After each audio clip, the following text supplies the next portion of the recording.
Энэ түүх бол жирийн нэгэн залуугийн тухай түүх. Бас дэлхийд дээрх хамгийн чухал мэргэжлийн тухай түүх байна. Сайн байцгаана уу? Намайг Бүрөвд орж гэдэг. Би Томьёо сургуулийн хэл уран зохиолын багш. Бүрөвд орж багаасаа урдлаг спорт ингээд олон талын авьяастай хөгт байж. Бүр эсэлтийн ерөнхий шалгалт бол ур чадварын шалгалтын дундаж оноогоор соёл урлагийн их сургуулийн хуваарьт аймагасаа нэгдүгээр чагсаж байж.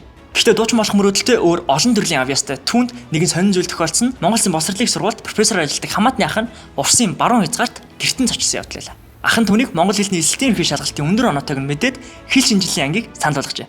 Ингээд багшийн мэрэгжил дурлж чадалгүйгээр 2-3 жилиг мобист өнгөрөөсний дараагаар 3 дугаар курстэй нэгэн 10 жилийн сургууль дадлаг хийж явах үедээ анх удаага сурагчдаараа багшаа гэж дуудуулсан нь түүнийг багшийн мэрэгжилд дурлахад хүргэжээ. Багш гэх энэ нэр нэг талаасаа олон далдагтай дуучин болсноос илүү хүндтэй сайхан мэдрэмжийг төрүүлжээ. Харин нөгөө талаасаа бол унгаачихгүй юмсан да гэдэг том хариуцлагыг нуруунд дээр нь өрүүлсэн байна. Бүр цаашлаад өөрийнхөө байж чадах хамгийн чадварлаг багш болох тэр хүсэлд хөтлсөн байна. Бүрд орж одоо 12 дахь жилдээ багшилж байгаа бөгөөд мобилийн хэл шинжилгээний туслах багшаас ахуулаад сургуулиудаар өргөдөж багшилдаг дэлхийн 75 улсад хэл уран зохиол заах хэрэгтэй олон улсын IB хөтөлбөрийн багш болж чаджээ. Одоо Томьёо School of Улаанбаатарт хэл уран зохиолын багшаар ажиллаж 100 хүүхдийг их хэл уран зохиол Монгол соёлд дурлуулж хажуугаар нь чөлөө цагаараа олон улсын сурагч оюутнуудад уран зохиолын хичээлийг онлайнаар олж байна.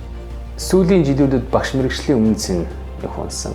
Энд мэдээж бол нийгэм муу талын гаргаж шааруулж тавьж байгаа. Гэтэл одоо магадгүй бүх нийт багш нарын 20% байж болох. 80% сайн сайхан зүйлийг хийгээ явж. Одоо жишээ авъя л да тийм ээ, их хэлний зөвхөн би их хэлний багш гэж бодоход монгол хэлний багш бол тусгай тохиолдлын манаач байдаг.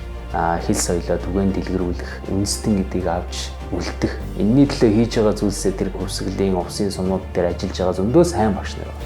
Тэр багш нар энийг ил гаргаж тавиад нийгмээрээ энэ зүйлс дээр эерэг хандлагатай сэтгэлдээ хэлдэг, мессежээ явуулдаг. Томьёо сургууль монгол хэлний дээр ийм үйл ажиллагаа явуулж байна. Хүүхдүүд нь ингэж хэлээ сурдаг гэдэг энэ зарчмаар одоо бид нар бол багшийн үн цэнийг бол өсгөж болж байна. Түүний ажиллаж байгаа Томьёо сургууль нь яг Бүрөвд орч шиг шилдэгүүдийн дунд багтах мэрэгчлэрээ бахархдаг хүмүүсээр багш нараа бүрдүүлдэг. Мөн Томьёо нь SAT, IELTS, Солонгос хэл, хятад хэл, бизнес, entrepreneurship, багаар ажиллах, төсөл гүйцэтгэх, хувийн хөгжил, код бичих, англи, монгол хэлээр академик судалгаа хийх гэдэл амьдралд хэрэг болох софт болоод хард скиллүүдийг жигд зааж өгдөгөөрөө онцлог юм байна. Ямар ч тач сургад нэлээд амаргүй бололтой. Гэхдээ гадаадын ихтэй сургуулиудад тэтгэлэгтэй суралцах томоос том хүсэл мөрөөдөлтэй хүүхдүүдийг цуглуулдаг учраас төгсөгч нар нь өндөр амжилт үзүүлээд аль хэдийн эхэлчихсэн байгаа. Хэрэв чи өөрийгөө тэдний нэг болно гэж итгэж байгаа бол Томьёо сургууль 9-өөс 12 дугаар ангийн хүүхдүүдэд зориулсан тэтгэлийн өргөдлөө яг одоо нээж байна. Дэлгэрэнгүй мэдээллийг description хэсэг дээрээс аваад амжиж бүртгүүлээрэй. Norg Stories 3 дахь улирлын 8 дахь дугаар байлаа.